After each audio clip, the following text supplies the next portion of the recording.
Hello, everyone. Welcome to FedScoop TV. I'm Greg Otto, and we're here at the IT Modernization Summit today, and I'm talking with Cameron Cherry, CTO for Dell EMC. Cameron, thanks for joining us today. Pleasure to be here. Thanks for having us. So, in your opinion, what are some of the barriers agencies are having when it comes to modernizing their systems?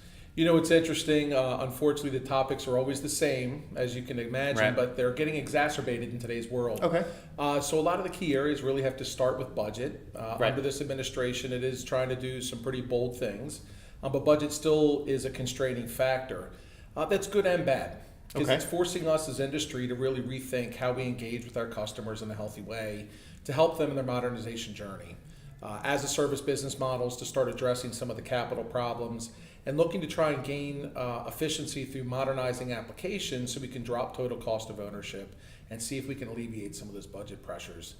I think the other aspect of it is education. Okay. A lot of it is customers, because there's so much innovation and there's so much new modern technology available for digital transformation of government services, it's really challenging at times for the government constituents to be able to get access to all of that information and then how to apply it for the most important thing, which is mission outcome. So, let's talk a little bit about that mission outcome part of it. How can CIOs enable their teams to embrace new technology? You know, that's a great question. There's a lot of different avenues available for CIOs in today's modern market. The first thing I would offer them to align to that mission outcome per se is really align with the mission segments of the agencies that they support. A lot of them do this in a very fantastic way today. Other than that, we really have to take a look and explore how they can engage with industry in the constraints of the FAR, which really aren't that constraining. It's the way we apply it. Brown bag lunches, seminars, events like this, which are fantastic for getting information out. Thank you. So it's really getting access to the vendors and the partners themselves to be able to have that type of knowledge transfer. I can certainly tell you as Dell EMC, we're more than happy to come on site to customers, do brown bag lunches, do any type of knowledge transfer in specialty areas or having to deal with modern technologies like converged or hyper-converged and how they can apply it to achieve mission outcome. So, in your opinion, what's the low-hanging fruit for government agencies? What systems are most poised for an upgrade? You know, the non-provocative answer that people always give you is legacy systems. Right. What's fascinating that we're finding a lot of these modern data centers, when you look at the Data Center Optimization Initiative, the former FDCCI efforts, Okay.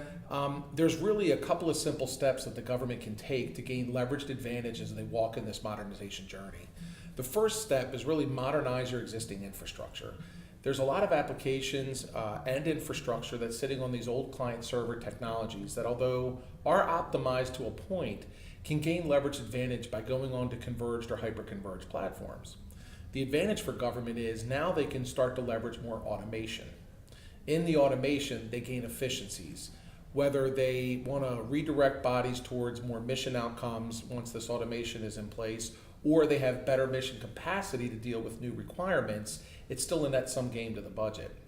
Then this affords them the opportunity to be able to transform their workforce because they've now modernized the infrastructure, automated it where they can, and now they have the opportunity to gain greater efficiency in operations. Great. Okay, let's take a different tack for a minute. How does culture and workforce fit into this equation? How does that help agencies modernize their systems? That is a brilliant question because the key to modernization has to come down to those two attributes.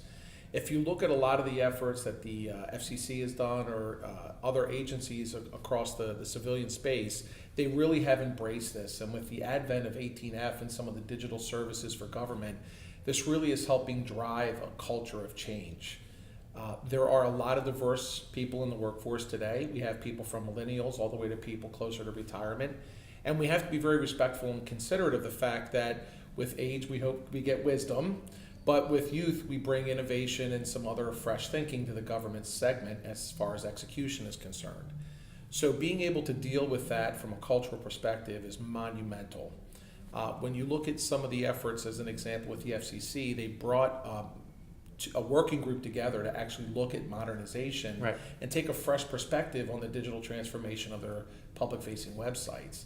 And it was a great success because it involved the workforce, it involved them in the modernization effort, and it challenged them to think differently. Great, great. So last question, and this one is a big one. How does cybersecurity fit into this? Oh, wow, that's the million-dollar question Right. of the next several years. Right.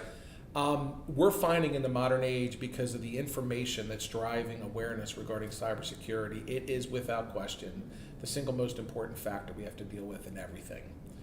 It has to be built in, not bolted on, so we understand those types of taglines, but it's how you build it in that matters, to be able to offer the proper insight and then be able to translate that into a mission context.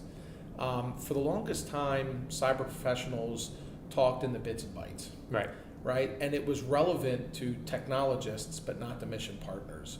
So I really think we need to build that bridge across that chasm and talk more mission risk so that people can understand the relevance of cybersecurity, but everything has to be built on a secure platform. Cameron, appreciate you stopping by. Absolutely. Appreciate your insight. Thanks for for the joining time us today. Thank you. For all of our videos, check out our YouTube channel, and for more information, check out fedscoop.com. I'm Greg Otto. Thanks for watching.